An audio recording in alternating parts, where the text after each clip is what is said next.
हाँ जी। हमारा टॉपिक चल रहा था 12th क्लास का वंशागति और विविधता के सिद्धांत।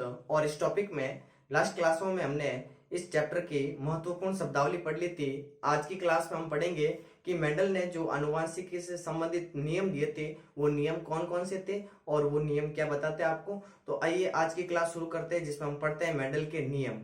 तो देखिए, मेंडल ने जेनेटिक्स से संबंधित 3 नियम दिए थे। सबसे पहला उन्होंने नियम दिया था एक, जिसे आप कहते हैं प्रभाविता का नियम। दूसरा एक नियम दिया था, उसको कहते हैं युग्मकों की शुद्धता का नियम। और तीसरा एक नियम था स्वतंत्र अफ्यून का नियम। ये तीनों ही नियम मेंडल के नियम है। इसमें आज हम पढ़ेंगे एक नियम मेंडल का, प्रभाविता का नियम, जिसे आप लॉ ऑफ डोमिनेंसी कहते हैं। वो नियम क्या होता है, वो नियम क्या कहता है आपको, और उस नियम का क्या महत्व है, और उस नियम के कौन कौन से उदाहरण है, तो वो आज पढ़ेंगे हम। तो आइए आज की क्लास शुरू करते हैं जिसमें हमारा टॉपिक रहेगा मेंडल के नियम। और मैंने बताया अभी आपको कि मेंडल ने कितने नियम दिए थे, 3 नियम दिए थे। ठीक है, कौन कौन से नियम दिए थे तो एक बार आप मेरे साथ नाम लिख लीजिए। मेंडल ने सबसे पहले एक नियम दिया था जिसे कहते हैं प्रभाविता का नियम। क्या कहते हैं? प्रभाविता का नियम, लॉ ऑफ डोमिनेंसी। इन्होंने दूसरा एक नियम और दिया था जिसे कहते हैं युग्मकों की शुद्धता का नियम। इसे पृथक्करण का नियम या विसंयोजन का नियम भी कहेंगे। युग्मकों की शुद्धता का नियम।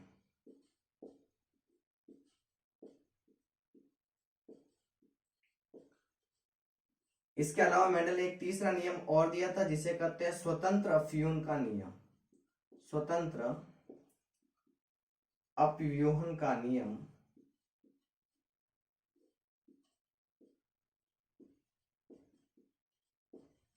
तो मेंडल ने ये 3 नियम दिए थे। अब ये तीनों ही नियम आपको क्या बताते हैं उसकी चर्चा करेंगे हम। तो देखिए, सबसे पहले आज हम पढ़ेंगे मेंडल का एक नियम शुरू कर रहे हैं जिसका नाम है प्रभाविता का नियम, लॉ ऑफ डोमिनेंसी। ये क्या कहता है आपको तो याद रहे, लास्ट क्लास में मैंने जब आप लोगों को शब्दावली पढ़ाई थी तो बताया था प्रभावी और अप्रभावी लक्षण।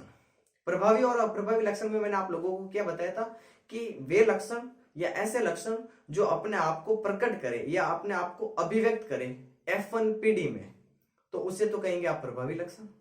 और ऐसे लक्षण जो F1PD में अपने आप को प्रकट या अभिव्यक्त नहीं करते हैं उसे कहेंगे अप्रभावी लक्षण। तो वही यहाँ पर आपको याद रखना है और वही चीजें यहाँ पर सेम काम आएंगी। मेंडल का प्रभाविता का नियम कहता है कि जब आप एक जोड़ी विपर्यासी लक्षणों को लेकर, ध्यान से सुनना, कि जब आप एक जोड़ी विपर्यासी लक्षणों को लेकर संकरण करवाएंगे या क्रॉस करवाएंगे तो जो लक्षण आपको F1PD में प्रकट हो रहा है या अभिव्यक्त हो रहा है वो तो प्रभावी लक्षण होगा, और जो लक्षण F1PD में अपने आप को प्रकट नहीं कर रहा है या अभिव्यक्त नहीं कर रहा है या छिप गया है उसे कहेंगे आप अप्रभावी लक्षण। तो F1PD में आपके सामने प्रभावी लक्षण प्रकट हुआ, इस वजह से उसे प्रभाविता का नियम कहा गया। हालांकि आपने यह भी देखा है कि F1PD में अप्रभावी लक्षण भी था, स्मॉल टी था, लेकिन वो वहां पर अपना लक्षण प्रकट नहीं कर रहा था।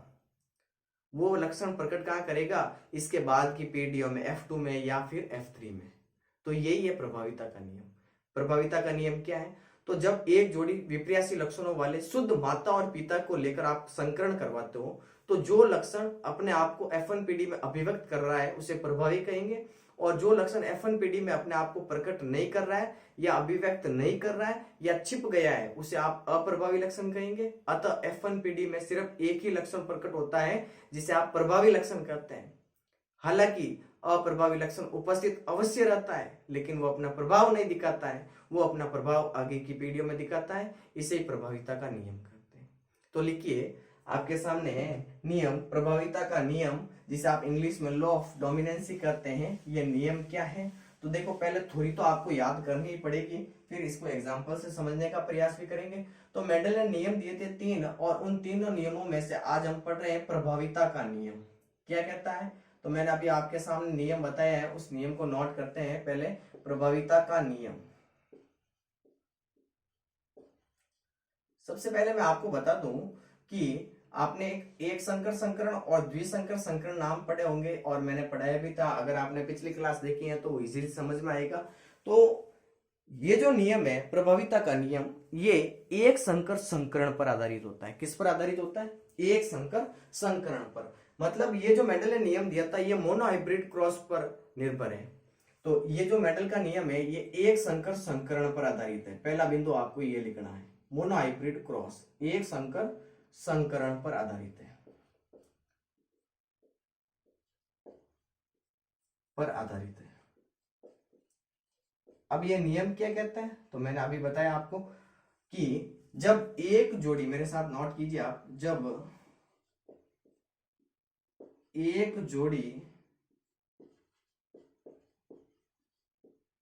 जब एक जोड़ी विपर्यासी लक्षणों वाले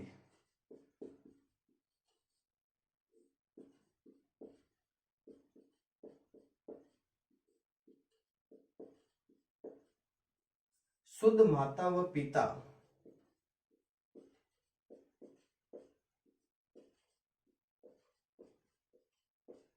पिता को लेकर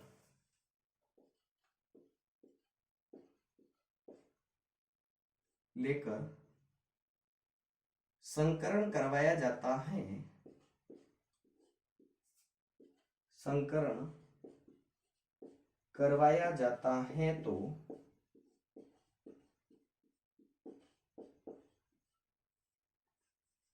F1PD में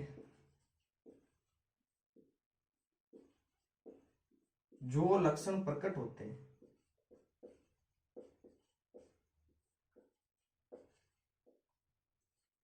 जो लक्षण प्रकट होते हैं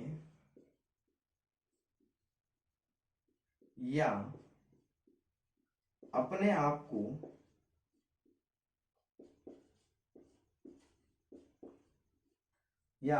को अभिव्यक्त करते हैं,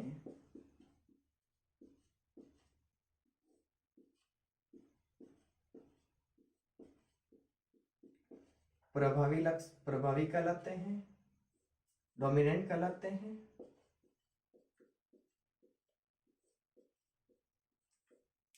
तथा जो लक्षण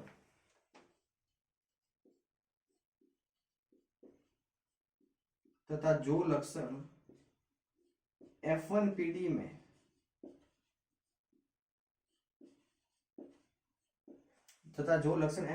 में अपने आप को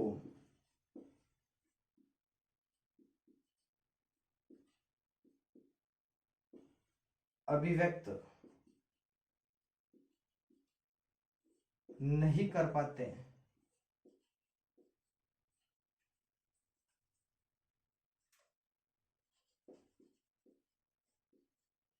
या छिप जाते हैं,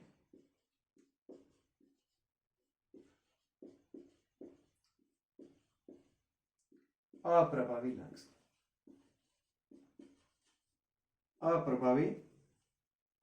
कहलाते हैं।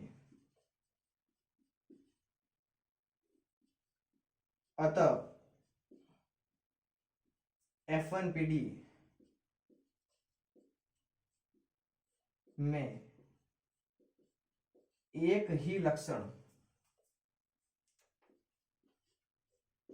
ही लक्षण प्रकट होता है,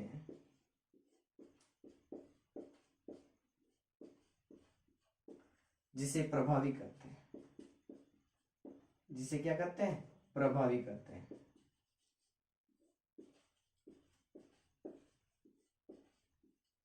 ठीक है, ये हो गया। कह रहे हैं मेंडल कि जब आप एक जोड़ी विपर्यासी लक्षण ले लो और उनके बीच में अगर आप क्रॉस करवाते हो तो क्रॉस के पश्चात जो आपके सामने F1PD निकलेगी, उस F1PD में जो लक्षण प्रकट होगा, मतलब अपने आप को बताएगा, अपने आप को अभिव्यक्त करेगा, वो तो होगा प्रभावी। और जो F1PD में अपने आप को अभिव्यक्त नहीं कर पाएगा या प्रकट नहीं करेगा या छिप जाएगा, वो कहलाएगा अप्रभावी। हालांकि F1PD में अप्रभावी लक्षण उपस्थित अवश्य रहता है, लेकिन वो अपना प्रभाव नहीं दिखाता है। तो आगे लिखेंगे, आपको यहाँ तक दिखाई दे रहा है, नीचे तक नहीं तो ऊपर लिखते हैं, चलो हो जाएगा। इसके नीचे लिखेंगे जिसे प्रभावी कहते हैं। हालांकि अप्रभावी लक्षण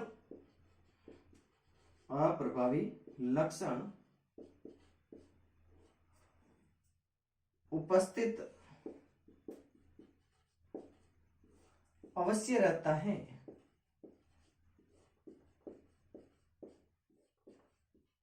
लेकिन ये अपना प्रभाव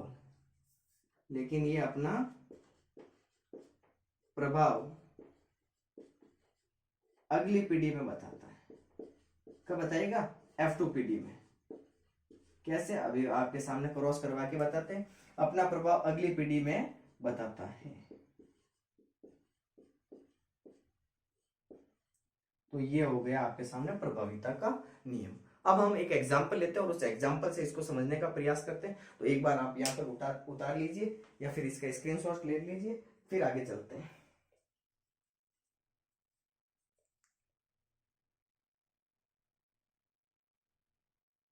हो गया?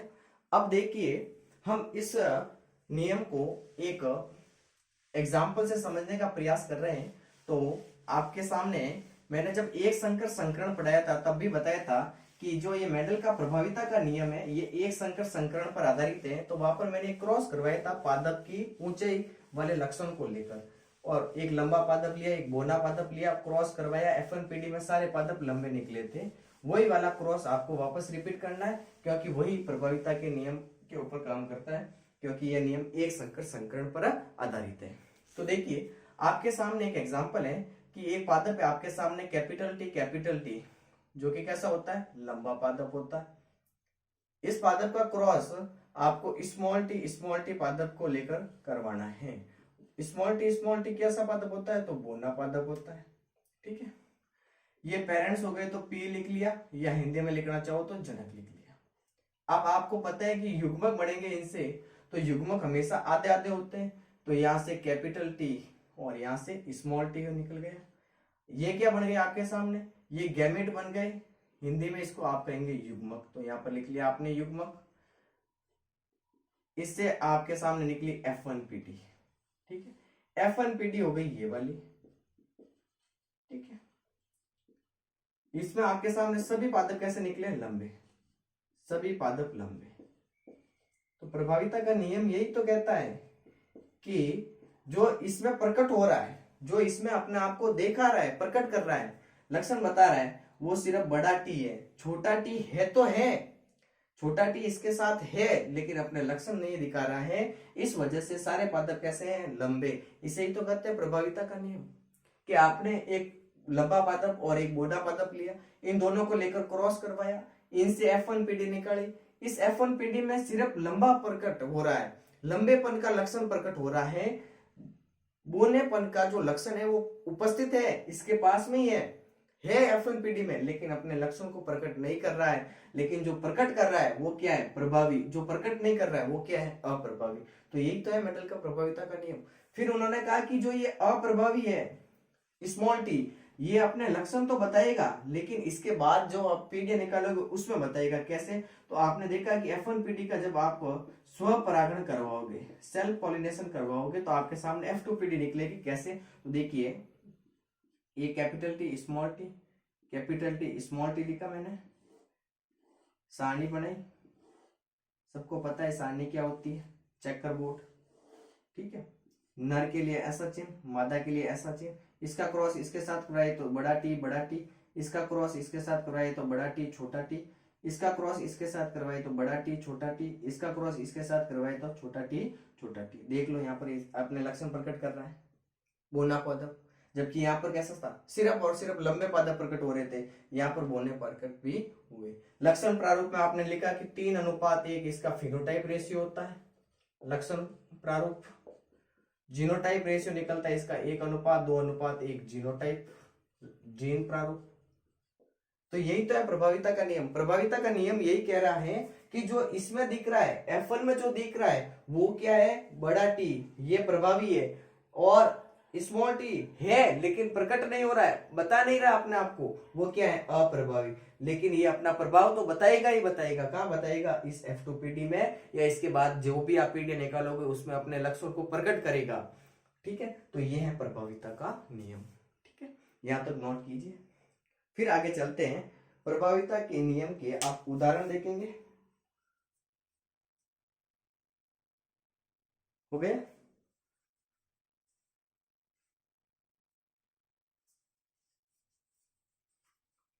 तो देखिए अब हम बात कर रहे हैं कि प्रभाविता का नियम तो हमने देख लिया, अब प्रभाविता के उदाहरण क्या है, एग्जाम्पल क्या है, तो वो भी देख लेते हैं साथ में।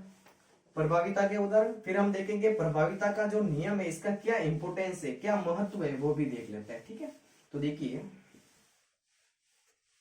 सबसे पहले हम बात कर रहे हैं प्रभाविता के नियम का महत्व। प्रभाविता के नियम का महत्व।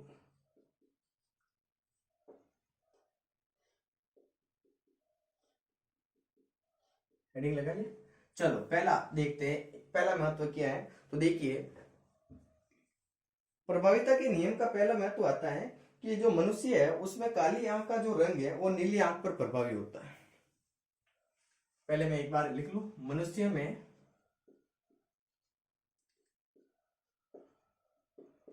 काली आंख का रंग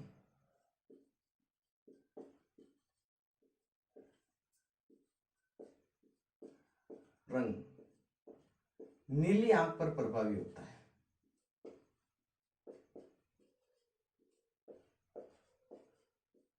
क्या होता है, प्रभावी। ठीक है, मतलब हमारे अंदर जो काली आंख है ये एक प्रभावी लक्षण है और नीली आंख क्या है, अप्रभावी लक्षण है। इस वजह से ये अपने लक्षण प्रकट कर रहा है, ये अपने लक्षण प्रकट नहीं कर रहा है। पहला इसका महत्व हो गया। दूसरा आता है कि मनुष्य के अंदर जो बाल है, मनुष्य में काले बाल लाल बाल पर प्रभावी है। लाल बाल पर क्या है, प्रभावी है। इस वजह से हमारे बाल लाल है, सॉरी काले हैं। मतलब हमारे अंदर बालों का जो रंग है उनमें जो काला रंग है वो प्रभावी है और जो लाल है वो क्या है, अप्रभावी है। क्या रहे, मैं क्या कह रहा हूं, ध्यान से सुनिए। पहला बात हमने की कि जो मनुष्य है हमारी आंखों का जो रंग है उसका जो कालापन है, काला रंग वो प्रभावी है और नीला क्या है, अप्रभावी है। अब ये चीज है तो इस वजह से ये अपने लक्षण प्रकट नहीं कर रहा है, मतलब ये क्या है, प्रभावी है, ये क्या है, अप्रभावी है। वैसे ही हमारा जो बाल है उस बाल का जो रंग है वो मोस्टली काला होता है। क्यों, क्योंकि काला प्रभावी है, लाल क्या है, अप्रभावी है। वैसे ही जो खरगोश होते हैं, खरगोशों में जो बालों का रंग है उसमें जो काला रंग है वो सफेद रंग पर क्या होता है, प्रभावी होता है। चूहों के अंदर जो सामान्य आकार है वो बौने आकार पर क्या होता है, प्रभावी होता है। ये भी एग्जाम्पल याद करने, तो 2-3 एग्जाम्पल आपको सीधे सीधे याद रखने हैं। फिर बात कर रहे हैं मनुष्य में काले बाल लाल बाल पर प्रभावी है। खरगोश में बालों में काला रंग सफेद रंग पर प्रभावी है। मतलब काला यहां पर क्या है, प्रभावी है, सफेद रंग क्या है, अप्रभावी है, पर प्रभावी है।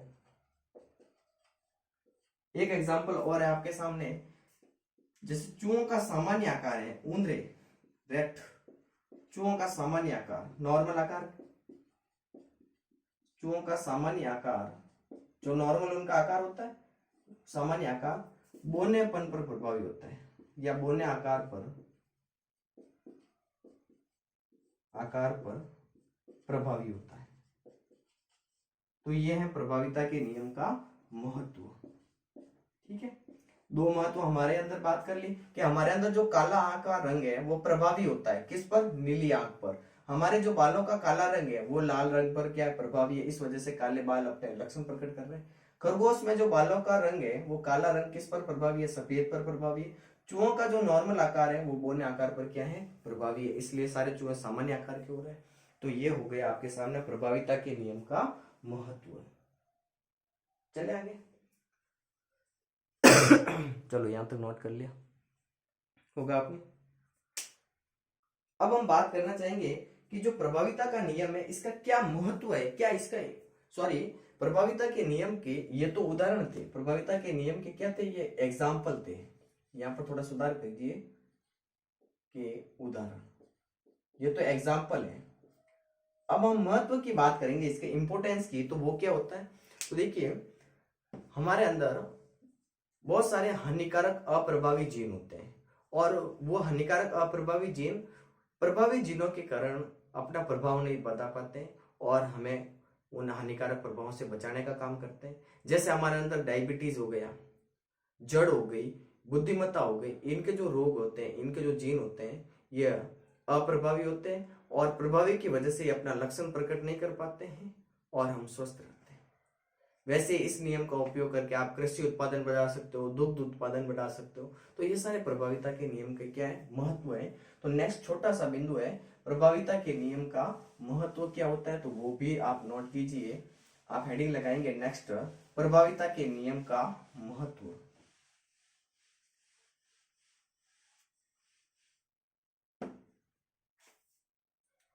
महत्व, ठीक है।